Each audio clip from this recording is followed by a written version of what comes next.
ఆయన మహిమపరచడానికి, ఆయన చిత్తాన్ని తెలుసుకోవడానికి దేవుని సన్నిధిలో మనం కూర్చున్నాం. సర్వశక్తి గల దేవునికి ఆయన కుమారుడైన యేసుక్రీస్తు నామములో యుగయుగములు మహిమ కలుగును గాక. ఆమేన్. హల్లెలూయా. పరిశుద్ధ వాసుకు విచ్చేస్తున్న దేవుడికి ప్రియమైన నా దాసులకు, దేవుడికి ప్రియమైన మీ అందరికీ మన ప్రభువును మన రక్షకుడైన యేసుక్రీస్తు వారి పరిశుద్ధ నామములో అందరికీ వందనాలు తెలియజేస్తున్నానండి. దేవుడికి స్తోత్రం చెప్తామండి. హల్లెలూయా. సర్వశక్తి మంత్రైన దేవుని నామమునకు యుగయుగములు మహిమ కలుగును గాక. ప్రభువుకు ప్రియమైన దేవుని సంగమా, లూకాసు వార్తలో మొదటి వచనం నుండి చివరి వరకు ఏమేమైతే రాయబడలేవో మనము మార్కు సువార్తలో దాని మత్తయి సువార్తలో కూడా మనం చదివినాం. అవును. అయితే దేవుడు మరొకసారి ఆయన ప్రాముఖ్యమైన మాటలు మనకు వినిపించి మన యొక్క హృదయాలను ఆయన వైపు తిప్పదలుచుకున్నాడు. దేవుని నామమున మహిమ కలుగును గాక. ప్రభువుకు ప్రియమైన దేవుని సంగమా, మన చేతుల్లో ఉన్న పరిశుద్ధ గ్రంథం ఎవరి కొరకు రాయబడిందండి? ఎవరి కొరకు? దేవుడి నామమున మహిమ కలుగును గాక. ఆయన పిల్లలైన వారి కొరకు దేవుడు పరిశుద్ధ గ్రంథం రాయించాడు. ఇది ఎప్పుడు కూడా గుర్తుపెట్టుకోవాలి. ఇది ఎప్పుడు కూడా మనం గుర్తుపెట్టుకోవాలి. ఎందుకంటే ఎన్నో గొప్ప ఆశీర్వాదాలు ఈ పరిశుద్ధ గ్రంథంలో దేవుడు దాచించాడు. పరిశుద్ధ గ్రంథంలో ఉన్నది ఉన్నట్టుగా రాయించాడు. పాపం గురించి రాయించాడు, పరిశుద్ధత గురించి రాయించాడు, కీడుని గురించి రాయించాడు, మేలు గురించి రాయించాడు, ఆయన ఆశీర్వాదం గురించి రాయించాడు, అభివృద్ధి గురించి కూడా రాయించాడు. ఏదైనా వరంలో ఆశీర్వాదం ఉంది, శాపం కూడా. మరి వారు ఏమి కోరుకున్నారు?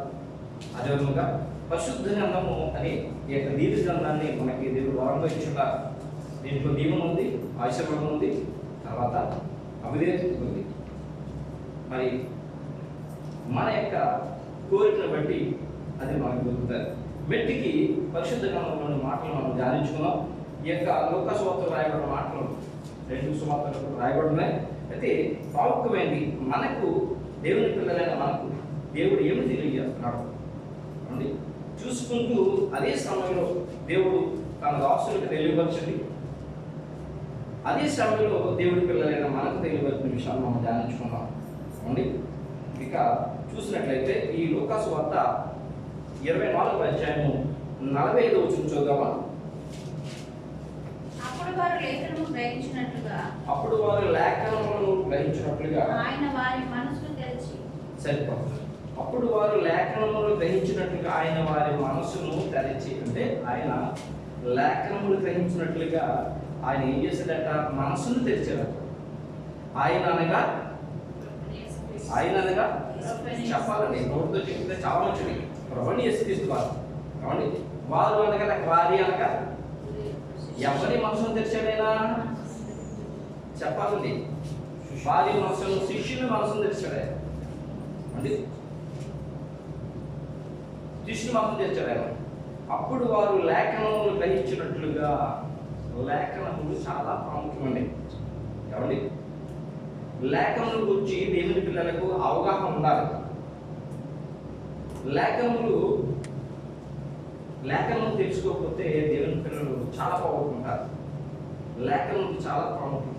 దానికి ఒక ఉదాహరణగా తల్లిదండ్రులు చెమటూచి కష్టపడి సంపాదించిన సంపాదనతో ఏమండి విలువైన చాలా మంచి విద్యాభ్యాసం చేపిస్తారు పిల్లలకి. అలా విద్యాభ్యాసం చేయించిన తర్వాత పిల్లలు తల్లిదండ్రులు ఒక్కొక్క ఖర్చు పెడుతుంటారు. పిల్లలు చదువుకోలేదు అనుకోండి, ఏమి కూడా చదువుకోలేదు అనుకోండి, ఒక్క అక్షరం కూడా రాలేదనుకోండి, ఏమైనా ఉపయోగం అంటారా?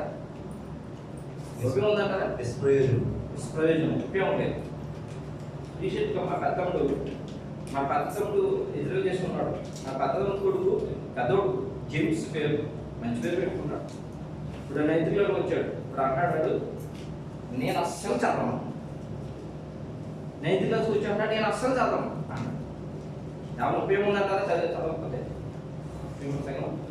అదేవిధంగా తల్లిదండ్రులకి సాధ్యత అంతా ఖర్చు పెట్టి పిల్లలను ఉన్నతమైన స్థానం, ఉన్నతమైన పొజిషన్ వచ్చారని ఆలోచనకి వెళ్ళి చదువుతున్నప్పుడు వారు చదువుకోలేదనుకోండి, వారి యొక్క ప్రయాసంతో కూడా పెద్దమైపోతుంది. అదే విధముగా లేఖనములు కనుక దేవుని పిల్లలు గ్రహించకపోతే ఏమండి వారి ప్రయాసం అంతా కూడా వ్యర్థమైపోతుంది.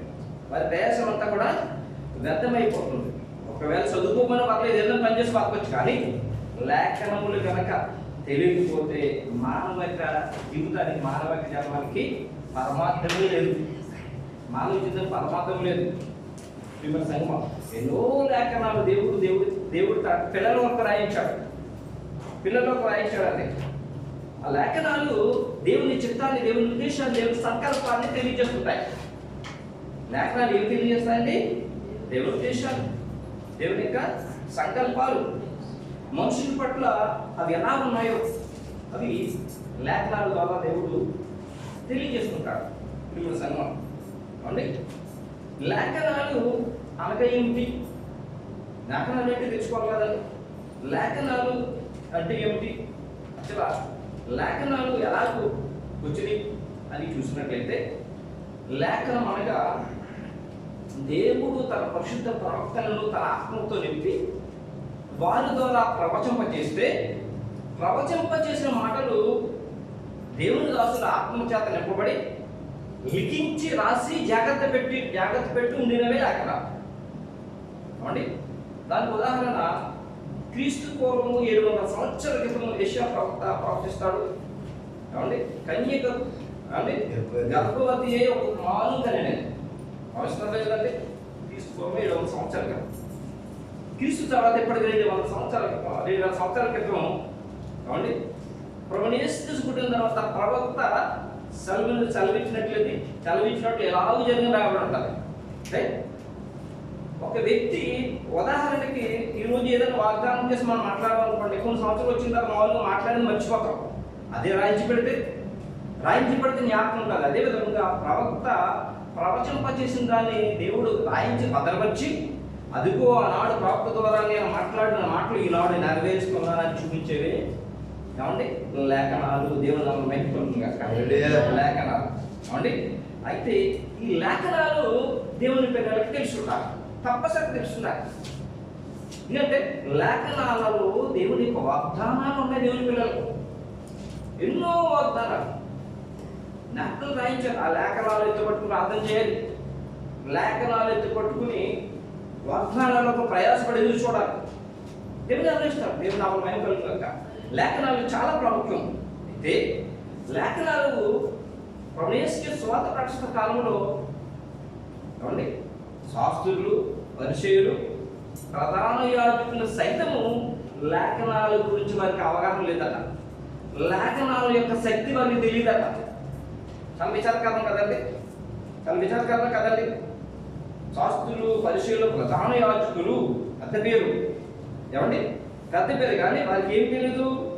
లేఖనాల పట్ల అవగాహన లేదు. లేఖనాల యొక్క శక్తి వారికి తెలియదు. ప్రభువుకి సువార్త ప్రకటన కాలంలో లేఖనాలు కానీ దేవుని శక్తి కానీ తెలియక ఏమండి ప్రభువుని యేసుక్రీస్తుతో మాట్లాడుతుంటారు. ప్రభువుని యేసుక్రీస్తు ఏమంటారు తెలుసా అండి? మత్తయి సువార్త 22వ అధ్యాయం 29 వచ్చిన ఆయన ఏం చెప్పారు చూడండి. ప్రభువుని యేసుక్రీస్తు వారు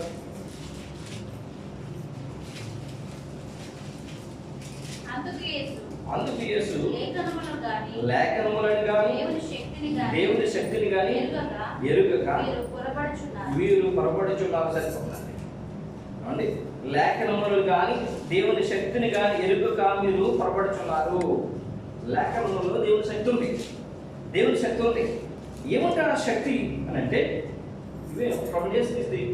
ఏముంటారు ఆ శక్తి అని అంటే, ప్రభువుని యేసుక్రీస్తు లేఖనాలను తెలిస్తే ఈ శాస్త్రులు, పరిసయ్యులు అనగా యూదులు లేఖనాల కొరకు ఓన్లీ పాత గ్రంథంలో చూస్తారు. పాత నిబంధన అంటే మోషే ధర్మశాస్త్ర గ్రంథంలో చూస్తారు. 5 ఖండాల్లో మాత్రమే చూస్తారు. ప్రభువుని యేసుక్రీస్తుకు బాగా తెలుసు. అందుకైనా నిర్గమకాండములో దేవుడు ఏదైతే లేఖనాల్లో ఉన్న విషయాలు తెలియజేశారో ఆ విషయం వారు ఎప్పుడైనా ప్రభువుని యేసుక్రీస్తు నిర్గమకాండం 3వ అధ్యాయం చూడండి. మరియు ఆయన నేను నీ తండ్రి దేవుడను, అబ్రహాము దేవుడను, ఇస్సాకు దేవుడను, యాకోబు దేవుడను అని చెప్పగా మోషే తన ముఖమును ముఖమును కప్పుకొని దేవుని వైపు చూడ వెరచెను.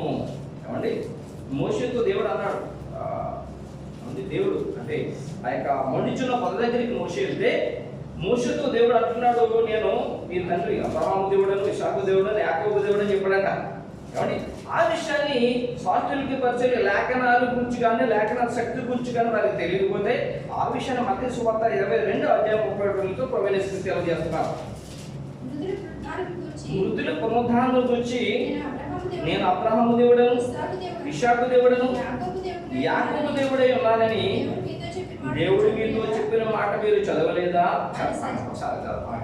ఏమండి, ఆయన ఏమంటారా? మృతుల పునరుద్ధానం గురించి నేను అబ్రహాము దేవుడను, ఇస్సాకు దేవుడని, యాకోబు దేవుడని ఉన్నానని దేవుడు మీతో చెప్పిన మాట మీరు చదవలేదా?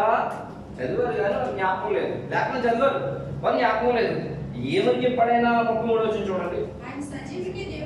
ఆయన సజీవులకే దేవుడు కానీ మృతులకు దేవుడు కాడని వారితో చెప్పు సరిపోతున్నారు.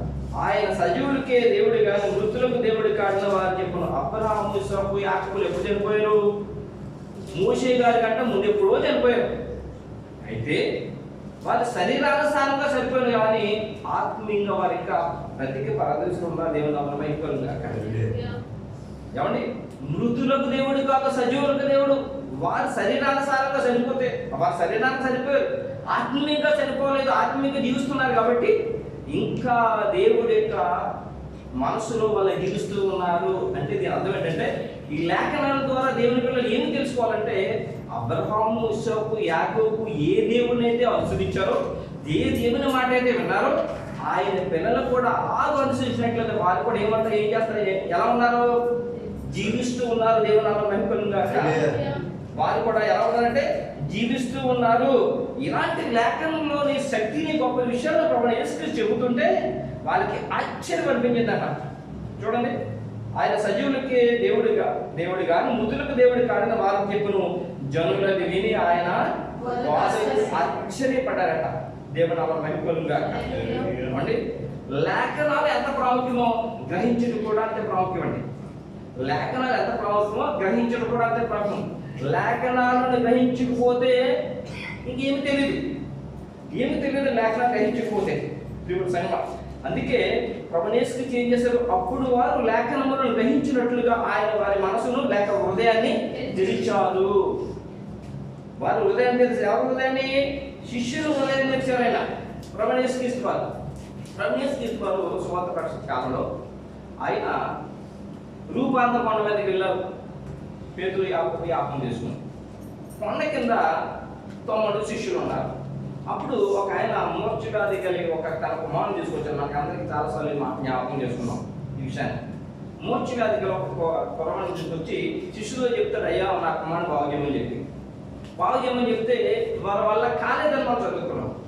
అయితే కొద్దిసేపు అయిపోయిన తర్వాత ప్రభువు యేసుక్రీస్తు వస్తారు. అక్కడికి ప్రభువు యేసుక్రీస్తు వచ్చినప్పటికీ కుర్రవాణ్ణి చూస్తాడు. అప్పుడు కుర్రవాణి తండ్రి నన్ను అడుగుతాడు, ఎప్పటి నుంచి ఇది నేను అడ్డుకుంటుంది ఈ యొక్క దెయ్యము, మోక్షదేవిని పట్టుకుంటుందని. అంటే అయ్యా ఆ నక్కమాడు కూడా పట్టుకుని అగ్నిలో నీళ్ళని చూసేస్తున్నామని చెప్పదామని చెప్పి అని అతను ప్రభుకి చెప్తాడు.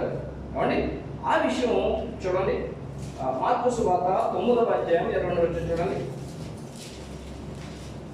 మార్కు సువార్త 9:22 అది వాని నాశనము చేయవలెనని తరచుగా అగ్నిలోను నేలలోను పడదేవి ఏమైనా నీవలనైతే మా మీద కనికరపడి మాకు సహాయం ఇచ్చేవనడు. సరిపోతుందండి.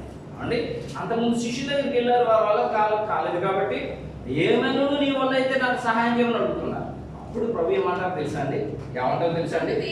అందుకు యేసు నమ్ముడి నీ వలనైతే నమ్ము వారికి సమస్తము సాధ్యమే అని చెప్పాను. నమ్ముడి నీ వల్ల అయితే నమ్మాలి, కాబట్టి గ్రహించాలి. దేవునికి శక్తిని నమ్మి గ్రహిస్తే కార్యం జరుగుతుంది. కానీ ఆ వ్యక్తికి ఏమి లేదు, నమ్మకం లేదు. నమ్ముకుంటే శిష్యుల దగ్గర ఉండగానే అతను పొందుకునేవారు. ప్రభువు యేసుక్రీస్తు శిష్యులు ఇద్దరిద్దరుగా లోపల పంపించినప్పుడు ఎన్ని గొప్ప కార్యాలు చేయించారు. ఆ వ్యక్తికి ఏమి లేదు, నమ్మిక లేదు, గ్రహింపు లేదు, దేవునికి శక్తిని గురించి అవగాహన లేదు. అప్పుడు అతను ప్రభుని వేడుకుంటాడు. చూడండి 24 వెంటనే చిన్నవాళ్ళ తండ్రి నమ్ముచున్నాను నాకు అపనమ్మకం ఉన్నట్లు సహాయం చేయమని బిగ్గరగా దీనికి కన్నీటితో అతను వేడుకున్నాడట. ఏమండి, కన్నీటితో వేడుకున్నాడట ప్రభుని.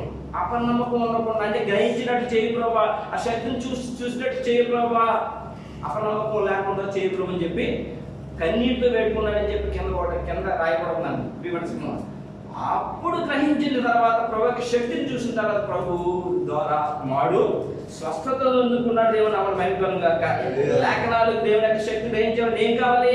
గ్రహింపు కావాలి, గ్రహింపు కావాలి దేవుని ప్రేమ సంగమం. అయితే మనప్పుడు ఈ లూకా సువార్తకు వచ్చేద్దాం. స్త్రీలు పెందల కడే లేచి, కావండి, సమాధి దగ్గరికి వెళ్ళారు. పెందల కడ లేచి ఎక్కడికి వెళ్ళారండి? ఎక్కడికి వెళ్ళారు? సమాధి దగ్గరికి వెళ్ళారు. స్త్రీలు పెద్దల కడే లేచి సమాధి దగ్గరికి వెళ్ళారు. వీరు లేఖనాలను గ్రహించి వెళ్ళారా? లేఖనాలు గ్రహించకుండా వెళ్ళారు? చెప్పండి. స్త్రీలు చెప్పాలి స్త్రీలు అంటే గ్రహించలేదు. ఎందుకు గ్రహించలేదంటే అలా తెలుసుకుని చెప్పండి. ఎందుకు గ్రహించలేదు చెప్పాలి అండి. అయితే స్త్రీలు పెద్దల కాడే వెళ్ళారు సమాధి దగ్గరికి. వెళ్తారంతా ఏం పట్టుకెళ్ళారంటే సుగంధ ద్రవ్యం పట్టుకెళ్ళారు కూడా. ఎందుకు పట్టుకెళ్ళారు? ప్రభు దేహానికి పోయడానికి. అంటే ప్రభు లేస్తాడని అవగాహన లేదు, లేకపోతే ఏమి లేదు, ఆయనకి అవగాహన లేదు. కాబట్టి సుగంధ ద్రవ్యం ఆయన దేహాన్ని, అంటే ఇంకా చనిపోయిన ఆయన దేహము అక్కడే ఉంది, సమాధిలో ఉంది. ఆ దేహానికి పోద్దామని వెళ్ళారు. ఏమండి, ఆ దేహానికి ఏం చెప్పడం లేదండి, పూయటానికి వెళ్ళారు. మార్క్స్ సువార్త 16వ అధ్యాయం మొదటి వచనంలో చూడండి. ఆయనకు పూయవలనని మన మార్క్స్ సువార్త 16వ విశ్రాంతి దినం గడిచిపోగానే మగ్దలేని మరియు యాకోబు తల్లి మరియయు సలోమోయి వచ్చి ఆయన పూయవలన సుగంధ ద్రవ్యం సరిపోతుంది. ఆయనకు పూయవలన సుగంధ ద్రవ్యాలు కొని ఆ రోజు కాబట్టి వాళ్ళు విశ్రాంతి చేసుకుని తర్వాత రోజు ఉదయమే వెళ్ళారు అక్కడికి. విమర్శంగా వెళ్ళారు. అనగా ఆయన మృతుల్లోనే ఉన్నాడు అనుకున్నారు, నమ్మకం లేదు కాబట్టి వెళ్ళారు. అప్పుడు వెళ్ళినప్పటికీ ఆ రాయి తొలగింపబడి అక్కడ ఇద్దరు దేవతలు చూసి భర్త అంటారు, అమ్మా వీరిద్దరు వీరు వెళ్ళినప్పటికీ రాయి తొలగింపబడి లోపలికి వెళ్ళారు. అక్కడ ఆయన చుట్టబడిన వస్త్రాలు పక్కన ఉన్నాయి, నానబట్టలు పక్కన ఉన్నాయి. ఏటూ తోచకుండా ఆలోచించుకుంటుండగా ఇద్దరు దేవతలు ఏమంటారంటే, మీరెందుకు సజీవుడైన వాళ్ళు మృతుల్లో దిగుతున్నారు అని చెప్పి అప్పుడు ఆయన లేఖనముల గురించి వారితో చెప్తారు. ఆయన లేఖనం గురించి ఆయన జ్ఞాపకం చేత 7వ వచనంలో మనుష్య కుమారుడు పాపులైన మనుషుల చేతికి అప్పగింపబడి సిలువ వేయబడి 3వ దినం ముందు లేవవలసి ఉన్నదని ఆయన మీతో చెప్పిన మాట జ్ఞాపకం చేసుకున్నాడు వారితో అనేది. అప్పుడు వారు జ్ఞాపకం చేసుకున్నారు. దేవుని స్తోత్రం. జ్ఞాపకం చేసుకొని ఇంకా ఆనందంతో సంతోషంతో పరుగు శిష్యులకు వెళ్ళిపోయారు. శిష్యుల దగ్గరికి వెళ్ళిపోయి శిష్యులతో చెప్తే, అవండి శిష్యులు ఏమంటారట, అవండి శిష్యులు వెర్రి మాటలు ఎలా ఉన్నాయట చూడండి. 11వ వచనం, అయితే వారి మాటలు దీని దృష్టికి వెర్రి మాటలుగా కనబడును కనుక వారు నమ్మలేదట. శిష్యులు 11 మంది దగ్గరికి ఆశ్చర్యపడుతూ సంతోషపడి వెళ్ళిపోయి స్త్రీలు చక్కగా చెప్పేసి లేఖనాలు చూపించమంటున్నాయి. వాళ్ళు అక్కడ శిష్యులు ఏం చేశారు? నమ్మలేదండి. శిష్యులు నమ్మలేదు. వారు కూడా ఏం లేదు, లేఖనాల పట్ల గ్రహింపు లేదు వారికి కూడా. ఇక 11వ వచనం చూసినట్లయితే వారిలో ఇద్దరు అమ్మాయి అనే గ్రామానికి బయలుదేరి వెళ్ళారు. ఆ మన దూరం ఉంది, పేరు గ్రంథంలో 7 కిలోమీటర్ల దూరం రాయబడి ఉన్నది పేరు గ్రంథంలో. ఈ అమ్మాయి అనే గ్రామంలోకి, కాబట్టి ఈ అమ్మాయి అనే గ్రామంలోకి ఇద్దరు నడుచుకుంటూ వెళ్తూ వాళ్ళు మాట్లాడుకున్నారు ఆ జరిగిన సంగతులు.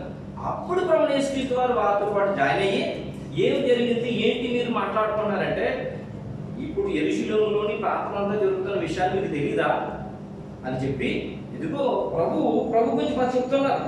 కాబట్టి ఆయన దేవుని యొక్క ప్రజల ఎదుట కీడున వాక్యంలో శక్తి గల ప్రవక్త ఉన్నాడు. మా ప్రధాన యాజకుల అధికారులు ఆయనకు మరణ శిక్ష విధించారు, సిలువ వేశారు. ఇశ్రాయేలు విమోచింపబోయేవాడు ఆయనే అని చెబుతున్నాం. ఈ నేటికి 3 దినాలు అయింది, నీకు కూడా తెలియదా? మాలో స్త్రీలు కొంతమంది సమాధి దగ్గరికి వెళ్ళినప్పటికీ దేవతలు కనిపించారట అని ఆయనతో చెప్తే, ఏమండి ఆయనతో చెప్తే అప్పుడు అందుకు ఆయన ఏమన్నారు తెలుసండి 25వ వచనంలో, అందుకైన అవివేకులారా ప్రవక్తలు చెప్పిన మాటలన్నింటినీ మన మనవకులారా క్రీస్తు ఇలాగూ శ్రమపడి తన మహిమలో ప్రవేశించుట అగత్యం కాదా అని వారితో చెప్పి మోషేయు సమస్త ప్రవక్తలు మొదలుకొని లేఖనములన్నిటిలో తను కూర్చున్న వచనముల భావం వారికి తెలుపును. దేవుని నామమున మహిమ గాక. ఈ లోపల వారు వెళ్ళి గ్రామం వాళ్ళు వెళ్ళి ప్రదేశం వచ్చినప్పుడు అప్పుడు ప్రభుని బతకాలట. వారి ప్రభు తెలియదు మాతో కూడా రమ్మని చెప్పి. అప్పుడు ప్రభు వారితో వెళ్ళి వారి యొక్క గృహంలోకి వచ్చి ఒక రొట్టె విరిచి వారికి చేతిలో పెట్టగానే అప్పుడు వారు కన్నులు తెరవబడ్డాయట. ప్రభుని చూశారట. వెంటనే ఆయన దృష్టి భయపడదు. దేవుని నామమున మహిమ గాక. ఇంకా చూసుకోవడానికి ఆనందానికి అవధులు లేవు. అక్కడి నుంచి మళ్ళీ యెరూషలేముకి వెళ్ళి మళ్ళీ మిగతా శిష్యులతో చెప్పాలని చెప్పి వెంటనే బయలుదేరేస్తారు. వాళ్ళు బయలుదేరేసి మళ్ళా 11 మిగతా ఉన్న శిష్యుల దగ్గరికి వెళ్ళిపోయి జరిగిన విషయాలనే చెప్పారు. మార్గం మధ్యలో మేము ఇలాగ మాట్లాడుకుంటుంటే మా హృదయాలు మండుతూ ఉన్నాయి. ఆయన ప్రభు తర్వాత మాకు రొట్టె విరిచారు. రొట్టె విరిచి మాకు ఇచ్చినట్టు మా పనులు తెరవబడ్డాయి. ఆ లేఖనాలు చెప్పారు ఆయన అని చెప్పి అలా ఆనందపడుతూ శిష్యులతో చెప్తే అప్పుడు కూడా కాబట్టి శిష్యులు విషయం పొందుతూ ఉన్నారు. ఆ తర్వాత ప్రభువైన యేసుక్రీస్తు వారు ఏమండి ప్రభువైన యేసుక్రీస్తు వారు మన మధ్యకి వచ్చారు. 31 చూడండి, 36 వచ్చిన చూడండి. వారు ఎవరు మాట్లాడుచుండగా ఆయన వారి మధ్య నిలిచి మీకు సమాధానం గాక అని. అయితే వారు దిగులు పడి భయాక్రాంతులై గోతము తమకు కనబడదని తలంచేది. అప్పుడు ఆయన మీరెందుకు కలవరపడుతున్నారు? మీ హృదయంలో సందేహములు పుట్టలేలా? నేనే ఆయన అనుటకు నా చేతులను నా పాదములను చూడుడి, నన్ను పట్టి చూడుడి. నాకున్నట్టుగా మీరు చూస్తున్న ఎముకలను మాంసమును గోతలను కొనమని చెప్పి తన చేతులను పాదములను వారికి చూపెను. అయితే వారి సంతోషం చేత ఇంకను నమ్మక సరిపోతాడు. ఆశ్చర్యపరచుడుగా ఆయన ఇక్కడ ఇదంతా ఏమైనా ఆహారం కాదని వారిని అడిగను. వారికి ఆశ్చర్య చేపల ముక్కను ఆయనకి ఇచ్చిరి. ఆయన దానిని తీసుకుంటే వారి ఎదుట పూజించిన అద్భుతమైన విషయం అండి. అద్భుతమైన విషయం ఏంటంటే దేవుడు ప్రభువైన యేసుక్రీస్తు పరిపూర్ణ మానవుడు, అదే సమయంలో పరిపూర్ణమైన దేవుడు. ఆయన మహిమ గల దేవుడుగా ఉన్నాడు, సంపూర్ణ మానవుడుగా ఉన్నాడు. ఏమండి ఆయన చూపించాడు దెయ్యానికి ఇలాగే ఎముకలు ఏమండి నరాలుండో అని చెప్పి అది కూడా చూపించాడు ఆయనకి. ఆయన గాయం చూపించాడు, తను సజీవంగా చూపించుకున్నాడు ఆయన. ఏమండి అంతేకాదు వారు ఒక మనిషి మామూలుగా ఆహారం తింటే ఆయన క్షామొక్కదన్నాడు. అదే సమయంలో శక్తి గల దేవుడు ఉన్నాడు. దేవుని నామమున మహిమ కలుగును గాక. ఆయన ద్వితీయ దేవుడు. దేవుని నామమున మహిమ కలుగును గాక. రెండు స్వభావాలు, రెండు ప్రత్యేకమైన ఏమంటే అద్భుతమైన కార్యాలు చేయగల స్థితిలో అక్కడ ఉన్నాడు ఆయన. అప్పటికి కూడా వాళ్ళు ఎలా ఉన్నారట? నమ్మలేకుండా ఉన్నారట. అప్పుడు ప్రభువైన యేసుక్రీస్తు ఏం చేశారంటే 44 చూస్తే మోషే గ్రంథములోను ప్రవక్తల గ్రంథములోను కీర్తనలు నన్ను గురించి రాయబడినవి మరియు నెరవేరాలని నేను మీ యొక్క ఉన్నప్పుడు మీతో చెప్పిన మాటలు నెరవేరని అని వారితో మళ్ళా లేఖనాలు చూపించాడు ఆయన. మళ్ళీ ఏం చేశాడు ఆయన? లేఖనాలు చూపించాడు. మోషే గ్రంథంలోను ప్రవక్తల గ్రంథంలోన లేఖనాలు ఏమంటు లేఖనాలు ఏమున్నాయంటే మొదటి ఆయన శ్రమ పడాలి. లేఖనాలు ప్రభుని గురించి రాయబడిన లేఖనాలు మొదటి ఆయన శ్రమ పడాలి. శ్రమల గురించి కీర్తనలు 22వ అధ్యాయంలో 1 నుంచి 21 వరకు రాయబడి ఉన్నాయి. మన కీర్తనలు ఎక్కువ చదువుకుంటాం కదా శ్రమ గురించి. అదేవిధంగా ఆయన శ్రమ గురించి యెషయా గ్రంథము 53వ అధ్యాయము 1 నుంచి 9 వరకు రాయబడి ఉన్నాయి. ఇవన్నీ చదువుకుంటా 5-10 నిమిషాలు సరిపోతాయి. ఏమండి ఇవన్నీ కూడా ఆయన శ్రమ గురించి రాయబడి ఉన్నాయి. ఏమండి తర్వాత 3వ దినములో ఆయన మృతులలో నుండి లేవాలి. మరొకటి ఆయన 3వ దినమున మృతులలో నుండి లేవాలి. కీర్తన గ్రంథం 16:10 రాయబడి ఉంది. ఎందుకంగా నిన్ను ఆత్మను పాతాళంలో విడిచిపెట్టమని పరిశుద్ధులు పుల్లు పట్టనివని అని చెప్పి యోనా గ్రంథంలో రాయబడి ఉంది. మొదట అధ్యాయం 17వ వచనంలో గొప్ప మత్స్యం ఒకటి యోనాను మింగివేసును యెహోవా నియమించి మింగివేయుటకు యెహోవా నియమించి ఉండగా యోనా 3 దినములు ఆ మత్స్యపు కడుపులో ఉండేనని. ఇక హోషేయ గ్రంథం 6:2 వచనంలో 2 దినములైన తర్వాత ఆయన మనలను బ్రతికించును. మనము ఆయన సముఖంలో బ్రతుకున్నట్లు మన మూడవ దినమున మనల్ని మూడవ దినమున ఆయన స్థిరపరచను. ఇది లేఖనాలండి ప్రభువు యేసు క్రీస్తు గురించి. ఇవన్నీ కూడా వారికి ఆయన ఏం చేశారైనా తన శిష్యులకు చూపించారు.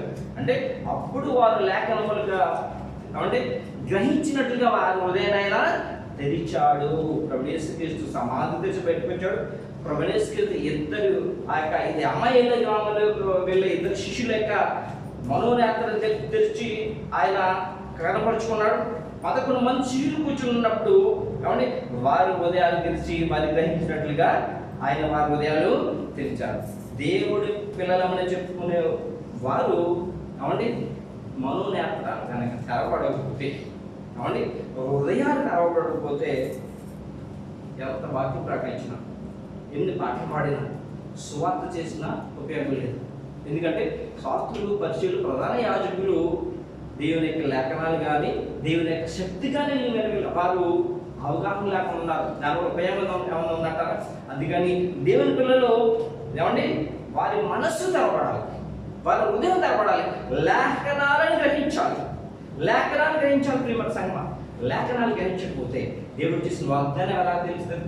దేవుడు చేసిన వాగ్దానం ఎలాగ స్వతంత్రించగలుగుతారు? ఆయన శక్తిమంతుడైన దేవుడని ఎలా వారు తెలుసుకోగలుగుతారు?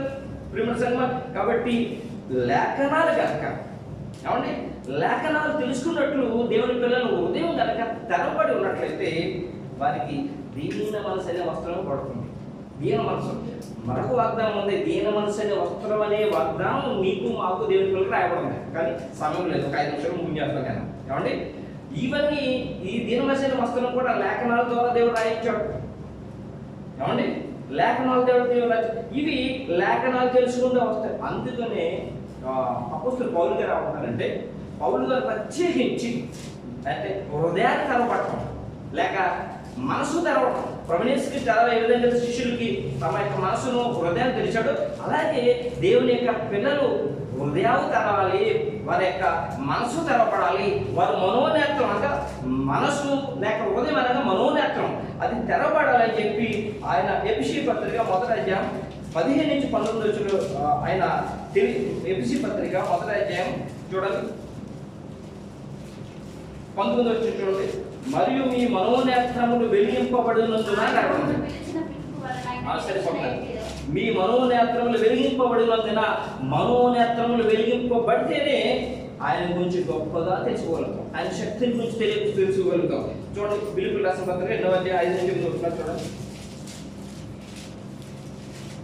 క్రీస్తు యేసులో కలిగిన ఈ మనసు మీరును కలిగి ఉండి ఆయన దేవుని స్వరూపం కలిగిన వాడు ఉండి దేవునికి సమానముగా ఉండటం విడిచిపెట్టకూడని భాగ్యం ఎంచుకోలేదు. కానీ మనుషుల పోలికలు పుట్టి దాసుని స్వరూపం తెచ్చుకుని తను తానే రిక్తులుగా చేసుకును. మరియు ఆయన ఆకారమందు మనుషుడిగా కనబడి మరణము పొందినంతగా శిలువ మరణము పొందినంతగా విధేయత చూపుకున్న వాడే తను తాను తగ్గించుకునేను. దేవుని నామమున లేఖనాలు చూస్తే లేఖనాల్లో దేవుని పిల్లలకి ఏమని రాయబడిందో తెలుసండి? దేవుని పిల్లలకి ఏమని రాయబడిందో తెలుసండి? దేవుడట తన పిల్లల్ని దీనులని తన పిల్లల్ని హెచ్చింపు చేస్తాడు. పేతురు రాసిన పత్రికలో 5వ అధ్యాయం 6వ వచనంలో దేవుడు తగిన సమయం ముందు మిమ్మల్ని హెచ్చించినట్లు ఆయన బలిష్టమైన చేతి కింద మీరు దీని మనసుకునై ఉండుడి. దేవుడు అహంకారాలను ఎదిరించి దీనులకు కృప అనుగ్రహించును. దీనికి ప్రతిగా ఎఫెసీ పత్రికలో ప్రభువు యేసు క్రీస్తుకి సాదృశ్యంగా ఆయన దేవుడిని ఏ విధంగా తగ్గించుకున్నాడో దేవుడి పిల్లలని మీరు తగ్గించుకుని దీనత్వం వస్త్రం ధరించుకుంటే ఆయన కృప మీకు ఉంటుందని సెలవిస్తున్నాడు. దేవుడి నామమున మహిమ కలుగును గాక. అయితే ప్రభువు యేసు క్రీస్తు తన శిష్యులకి తాత్కాలికముగా వారి యొక్క హృదయాలు తెరిచాడు, వారికి మనసు తెరిచి లేఖనాలు చూపించాడు. అయితే దాంతో సరిపోదు. వారి లేఖనాలు పూర్తిగా తెలుసుకోవాలన్నా ఏం చేయాలి?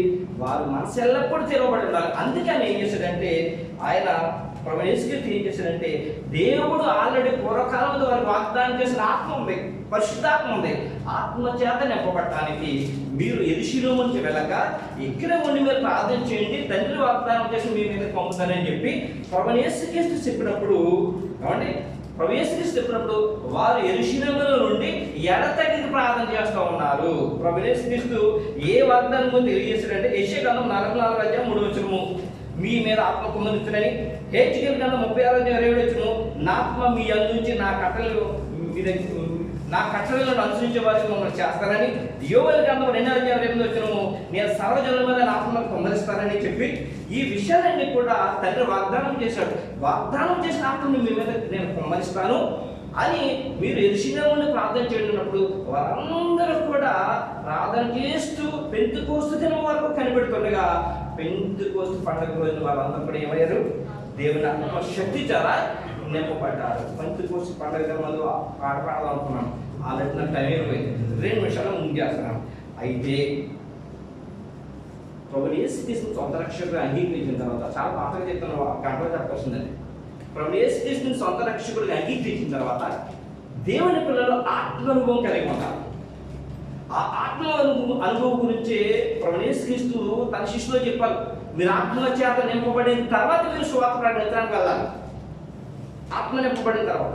అందుకనే ప్రభువు యేసుక్రీస్తు వెళ్ళిపోయిన తర్వాత మీరు ఆత్మ చేత నింపబడిన తర్వాత సువార్త ప్రకటిస్తున్నప్పుడు వారు అనేక గ్రామాలకు వెళ్ళి సువార్త ప్రకటిస్తున్నప్పుడు ఏమండి ఆత్మ చేత నింపబడిన వారిని ప్రత్యేకించి పేతుని యోహాన్ని అపోస్తలులకు పంపించి వాళ్ళ ఆత్మ చేత నింపబడినట్లుగా వారు ఏం చేసేవారంటే ఏమండి ఆత్మ కొరకు ప్రార్థన చేసేవారు.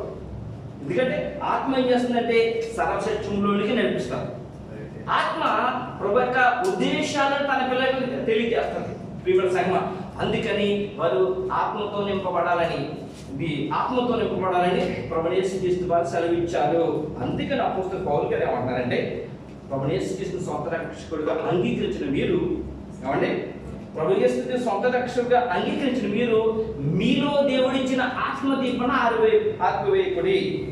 దేవుడు ఆత్మ మీలో ఉంది కాబట్టి ప్రవచించడం నిర్లక్ష్యం చేయకూడి అని మొదటి దశలోనికి రాసిన పత్రిక 5:19 ఆత్మను ఆర్పుడి ప్రవచించడం నిర్లక్ష్యం చేయకూడి సమస్తము పరీక్షించి మేలైన దానిని చేపట్టి ప్రతి విధమైన కీడుకు దూరంగా ఉండి సమాధాన కర్తయ్య దేవుడు మిమ్మల్ని సంపూర్ణంగా పరిశుద్ధుగాక మీ ఆత్మయు జీవమును శరీరమును మన ప్రభువు యేసుక్రీస్తు రాకడ వరకు నిందారహితముగాను సంపూర్ణంగాను ఉన్నట్లు కాపాడునుగాక. మిమ్మల్ని ఇచ్చిన వాడు నమ్మకమైన వాడు అని ప్రభువు యేసుక్రీస్తు సెలవించాడు. కాబట్టి లేఖనంలో పేసినట్లుగా ఆత్మను మనం ఉంచుకుందాం, ప్రవచించడానికి వేగిరి పడదాం. అలాంటి రూపంలో దేవుడు మనం బతకవేస్తుందిగాక. Haleluya. Haleluya. Sejarah yang berkata, sekian jam